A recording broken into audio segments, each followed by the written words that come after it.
Dieu. Et les disciples vinrent en particulier lui faire cette question. Dis-nous, quand cela arrivera-t-il? Et quel sera le signe de ton avènement et de la fin du monde? Jésus leur répondit, prenez garde que personne ne vous séduise, car plusieurs viendront sous mon nom, disant c'est moi le Christ, et ils séduiront beaucoup. Je prends une fourchette pour le verset 11. Plusieurs faux prophètes se lèveront et ils séduiront beaucoup de gens. Parmi les signes qui précèdent le retour de Jésus, le premier signe c'est la séduction. Beaucoup parleront au nom de Jésus qui ne sont pas de Jésus. Ils parleront pour but de séduire le peuple de Dieu. Et les faux prophètes se lèveront pour parler au nom de Dieu, mais qui ne sont pas de Dieu. N'est-ce pas que nous voyons ça aujourd'hui? Nous faisons face aux faux prophètes, soi-disant les prophètes de Jésus, mais qui n'ont pas le caractère de Jésus. Des prophètes capables de voir des détails, mais incapables de voir que l'impudicité est un péché. Des prophètes qui marchent sur le corps des cœurs. Il te donne une prophétie, mais après il va coucher avec toi. Et parce que ce qu'il t'avait dit était vrai, tu penses que quand il couche avec toi, c'est la volonté de Dieu. Des prophètes voleurs qui prophétisent avec cupidité. Mes frères et sœurs, ce sont les signes que Jésus veut revenir.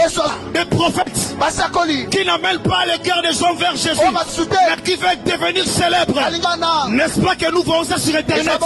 Des batailles des prophètes, des compétitions des prophètes qui donnent plus de détails. On peut te donner des détails, mais si tu n'as pas Jésus, tu finiras en enfer.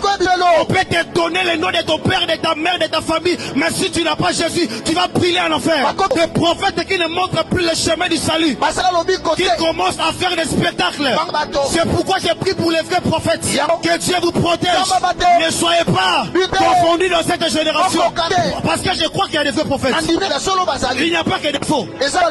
Lorsque les faux voudront amener la séduction, les vrais prophètes amènent la lumière. C'est pourquoi on a des prophètes qui ne connaissent pas enseigner la parole, mais qui ne savent que Dieu m'a dit. Dieu m'a dit. Dieu m'a dit. Dieu m'a dit. Dieu m'a dit. Un prophète qui ne sait pas voir déshabiller une sœur sans dot est un péché. Le prophète qui couche avec les femmes d'autrui, ça c'est la séduction. Et si vous n'êtes pas prudent, vous serez emporté dans ce vent. Oui, il voit bien, il voit bien. Jusqu'à ce qu'il va voir ta nudité que tu vas comprendre. Que Dieu te donne le discernement, que tu distingues le vrai et le faux. Ce n'est pas parce qu'il y a des faux dollars, des billets qu'il n'y a pas de vrais. Et Dieu élève les vrais prophètes. Les prophètes qui vont nous amener à la repentance. Les prophètes qui vont nous rappeler que Jésus revient bientôt. Et les prophètes qui nous révèlent nos défauts et nos péchés. Un péché secret, mais les prophètes te disent. Et tu l'abandonnes. Nous voulons de tels prophètes. La séduction est en train de détruire ma génération.